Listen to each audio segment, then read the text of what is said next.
মানুষ করে সবকিছু আজকে থেকে ত্যাগ করে আমি আল্লাহ এক, সেটা আপনি বলে দেন সুবহানাল্লাহ। সুবহানাল্লাহ। তাহলে রিসালাত আগে প্রতিষ্ঠিত করেছেন।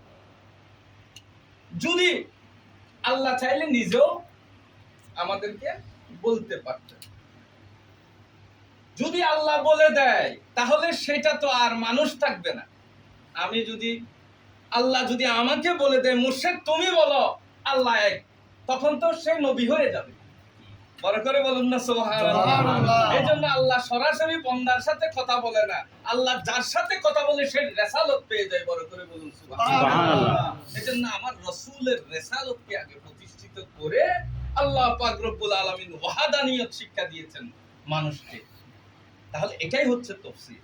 সেজন্য আমরা যখন নারে তাকবীর দিই তখন সাথে সাথে রিসালাতের কথা বলি। কেন বলি? রিসালাত ছাড়া তাওহীদ মিলবে না, তাওহীদ ছাড়া রিসালাত মিলবে না। সেজন্য আকীদাকে প্রথমে বুঝতে হবে। আকীদা যখন আপনি বুঝে যাবেন তখন আপনার ইবাদতের মধ্যে রাসূল পাকের ইশক চলে আসবে, আপনার ইবাদতের মধ্যে তাকওয়া চলে আসবে। সুবহানাল্লাহ।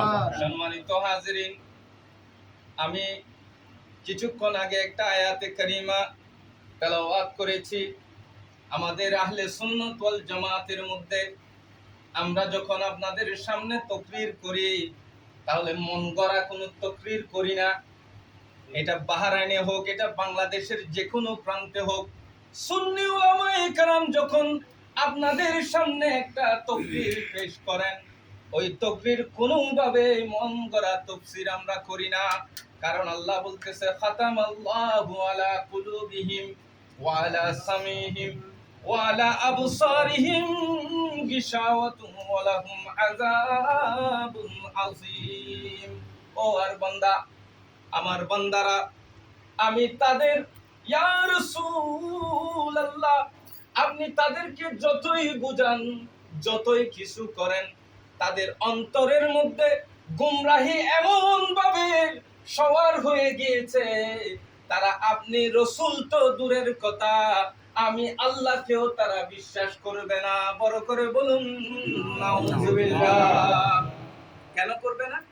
কারণ তাদের অন্তর থেকে এশকে রাসূল চলে গেছে, তাকওয়া চলে গেছে।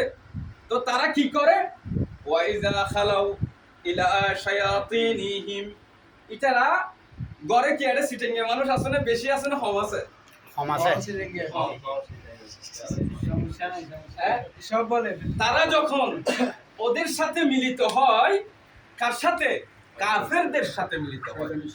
তারা নামাজ পড়েছিল আমার রাসূল পাকের পিছনে, আমার রাসূল পাকের পিছনে নামাজ পড়ার পর ওয়াইদা খালাউ ইলা শায়াতিনিহিম, যখন তারা তাদের বন্ধু বান্ধবের সাথে মিলিত হতো নামাজ শেষ করে, তখন বলতো ইন্না মাআকুম, আমরা তো তোমাদের সাথে, আমরা তো তাদের সাথে মশকারা করতেছি, তাদের সাথে দুষ্টমি করতেছি, তাদেরকে আমরা বোকা বানাচ্ছি। বড় করে বলুন নাউযুবিল্লাহ। আল্লাহকে বোকা বানাচ্ছে, রাসূলকে তারা বোকা বানাচ্ছে, এই ধরনের কোনো কথা হতে পারে না। তখন মুনাফিকেরা যুগ যুগ ধরে আমার রাসূলের পিছনে নামাজ পড়ে। যখন আমার রাসূলের পিছনে নামাজ পড়ে একজন মানুষ, তার চলাচরিত্র কি রকম হতে পারে? কত সুন্দর দাড়ি, জুব্বা, পাগড়ি, ইসলামের এলম কালাম নিয়ে তারা তো রাসূলের পিছনে নামাজ পড়ে। কিন্তু নামাজ পড়ার পর তারা ওইখান থেকে কিছু মুনাফিক বের হয়ে গেছে। ওই মুনাফিকগুলা যেভাবে আল্লাহর রাসূলকে কষ্ট দিয়েছে, ঠিক মুসলমানদের মধ্যে থেকেও তারা আমার রাসূলের দৈহিত্রকে কারবালার ময়দানে শহীদ করেছে। বড় করে বলুন নাউযুবিল্লাহ। আজকে আপনারা এখানে এসেছেন, এটা ঈমানের তাকাজা। কারণ আমার আল্লাহ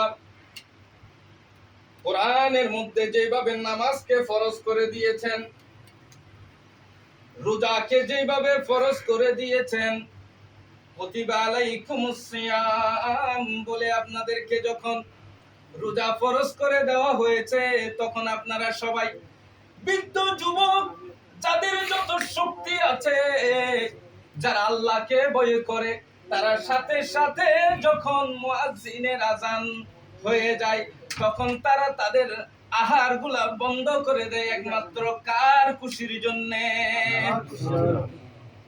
ভালো লাগেন না নাকি বন্ধ করে দিই? আলহামদুলিল্লাহ কারণ আল্লাহর খুশির লাই ইতারা বিয়ার কোন রোজা রাখে দেখার খুশি